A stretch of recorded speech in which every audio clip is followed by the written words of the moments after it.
Welcome to The Daily Show. I'm Ronny Chieng. We got a lot to talk about tonight. Republicans leave unity on red. The Trumps make nepotism great again. And we try to find a reason why J.D. Vance won't suck. But let's start things off with the Republican National Convention in our continuing coverage of Indecision 2024.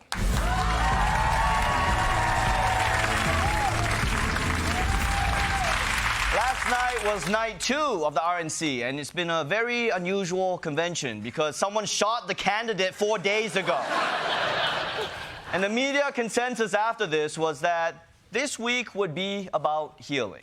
The attack on Trump has changed the storyline and the tone of this convention, with the former president calling for unity. Something has fundamentally shifted here. This is going to be a different tone. This is going to shift what we are hearing from every single person who takes the stage. It is about unity. It's about coming together and supporting one another now. More trying to lower the political temperature here. It's like a wholly different convention that we're going to see. I think that bullet grazed his ear, but it impacted his heart.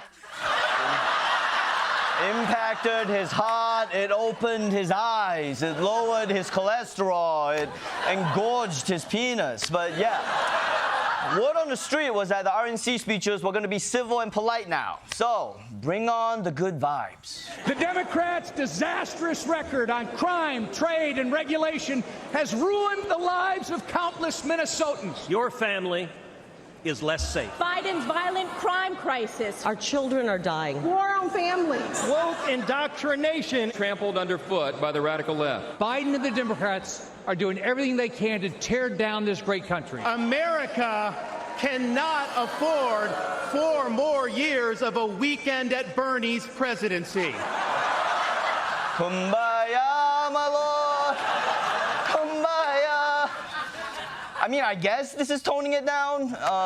And for the record, it is totally unfair to compare Joe Biden's presidency to Weekend at Bernie's, okay? For one thing, Bernie could pass as an alive person, okay? Also, that movie got a sequel. But it wasn't all death and destruction. There was also a lot of ass-kissing, like from the co-chair of the Republican National Committee, Lara Trump. Yes, Lara Trump. I wonder if they're related. I know that I'm lucky enough to get to call him my father-in-law, my father-in-law, my father-in-law, father-in-law, my father-in-law, my father-in-law. And if not for the support and encouragement of my father-in-law, I wouldn't be where I am today. Yeah, we kind of figured that. But hey, I'm not hating, okay? I would love to have a father-in-law who gives me a career. I mean, all my father-in-law gives me is anger that I haven't given him a grandchild. Like, chill out, man. I'll hit it raw when I'm ready. But the RNC has to win over more demographics than just daughters-in-law. So when the former presidential candidate and Indian Tintin, Vivek Ramaswamy, took the stage, he made an appeal to young voters. Our message to Gen Z is this. You're going to be the generation that actually saves this country. You want to be a rebel? You want to be a hippie? You want to stick it to the man? Show up on your college campus and try calling yourself a conservative.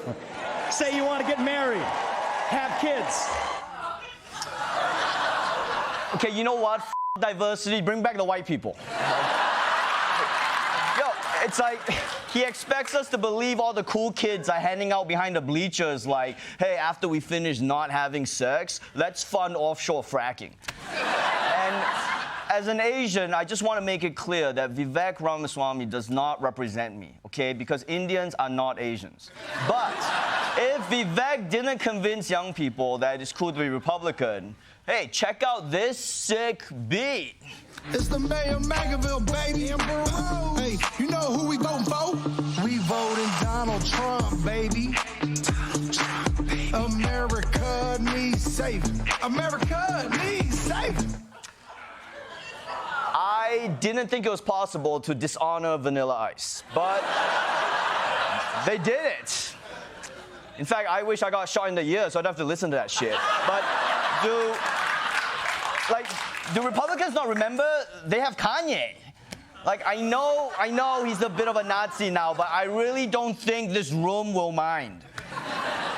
Now, the main theme of night 2 was making America safe again, which got off to a bad start when Rudy Giuliani did an impression when he did an impression of his net worth and plummeted to the ground. Don't worry, everyone, he's fine, okay? Fortunately, the only thing that can hurt Rudy is garlic and holy water. But the theme was meant to highlight crime and drug use in America. And some speakers came out to talk about how much real tragedy they've suffered these last few years. My son murdered with a knife on the streets of New York City. My beloved sister Rachel murdered by a suspected illegal immigrant. I was insulted as a guest at the White House Correspondents' Dinner.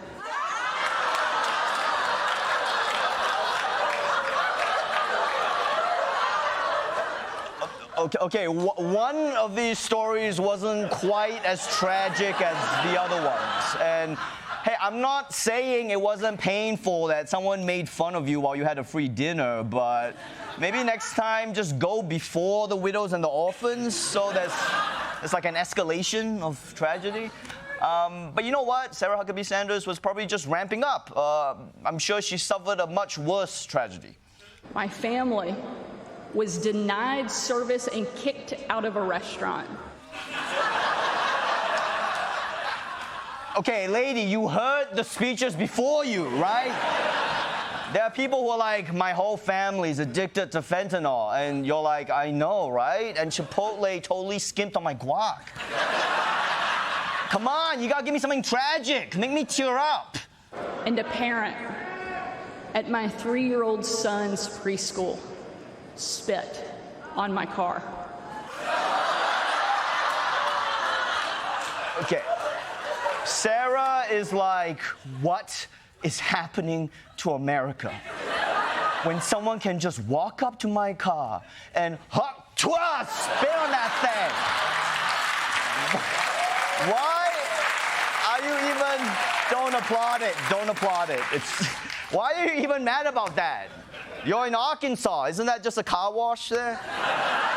For more on the second night of the RNC, we go live to Milwaukee with Michael Kosta. Thank you. Thanks, Ronny. Michael. Yeah. How's it going over there?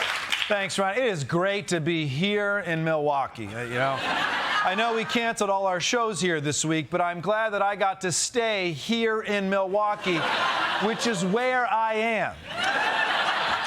Okay, so Republicans and the media were really talking up how this country needed unity. What happened? Yeah, well, it's boring, so they stopped. Back to you, Ronny.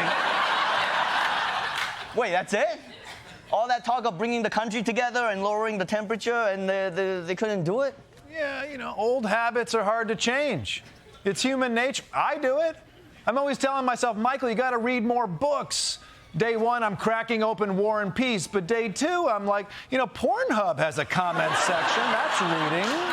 Yeah, look, I know it's hard, but isn't it worth making the effort to try and bring the country together? No, it's not. It's actually un-American. Division has always been a part of American identity. Hamilton versus Burr, the North versus the Confederacy, tits versus ass, still dividing families today. We're a nation built on disagreement. Where did this idea come from that the United States has to be united?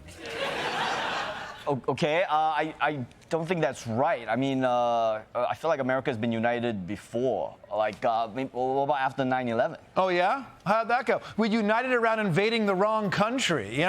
It's like my parents always told us as kids, we're not good together. Okay, look. We need one half of America to hate the other half. Okay, so you don't think this assassination attempt is an opportunity for us to maybe change? It's the opposite, Ronny. I don't want some 20-year-old gun nut forcing us to change who we are as a nation. Think about it. If we put our differences aside and build a better future, well, then the terrorists have won. Okay, that is the dumbest shit I've ever heard. That's the most American thing you've ever said. I hate you, dude. Michael Kosta, everyone.